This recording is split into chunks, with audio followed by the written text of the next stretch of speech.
It was our 10th wedding anniversary, and I had planned the evening with care. I booked us a reservation at the same upscale restaurant where I proposed to her a decade ago. The place had changed a little, but the memories were fresh, and my heart was full of love. I wanted to remind her that no matter how busy or difficult life got, my love for her never faded. We arrived hand in hand, and she looked stunning in the midnight blue dress I had surprised her with. Her smile lit up the room, and for a while, everything felt perfect.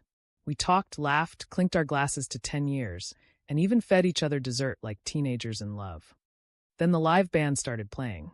It was a mix of jazz and slow dance music, and couples started heading to the dance floor. I excused myself to go to the restroom, feeling light and content. I took my time, not rushing. I had no idea that by the time I returned, my entire world would tilt. As I walked back, I saw her. My wife was dancing. Not by herself. Not with a stranger, but with a man I didn't recognize, yet clearly someone she did. They were laughing, close, and too comfortable for my liking. His hand rested a little too low on her back. Her smile looked too genuine. I stood there frozen in disbelief. My heart began to race, and a flood of questions hit me. Who was he? How did she know him? Why was she dancing with him so intimately, especially on our anniversary? I couldn't hear the music anymore. All I could hear was my own breath, shallow and angry. When she noticed me watching, she froze for a second. She looked guilty. That 1 second was all it took. I turned around and walked out. I didn't speak. I didn't create a scene. I just left. She tried calling me that night, 5 times. I didn't answer. I couldn't. My pride, my pain, and my shattered trust wouldn't let me. I checked into a hotel and turned off my phone. I needed space. I needed to think. The next day, she came to my office. She looked exhausted, her eyes puffy from crying. I didn't want to talk, but she insisted. Please, she begged, let me explain. I refused.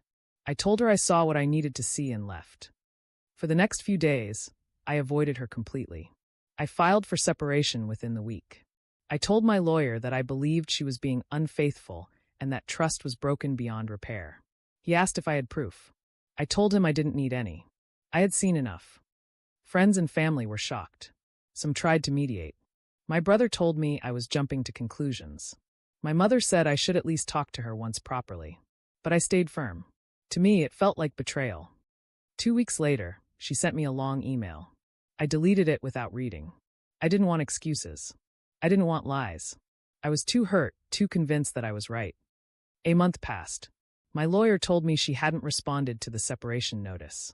I was surprised. I thought she would be eager to move on. I thought maybe she was with that man now. The thought tore me apart. Then one evening, while I was eating dinner alone, her best friend, Rachel, showed up at my place. She looked angry. Without waiting for an invitation, she came in and placed a photo album on my table. You're ruining your marriage over a stupid misunderstanding, she snapped. I opened the album. It was filled with photos from the anniversary night. One picture showed the man she danced with, hugging an older gentleman. That's her cousin, Daniel, Rachel said. He flew in to surprise her. He grew up with her like a brother. I felt like the ground beneath me vanished. Rachel continued, her voice softer now. He helped plan the surprise with the restaurant staff. He danced with her because you weren't there, and she didn't want to look alone when the music started. She was trying to make the best of it while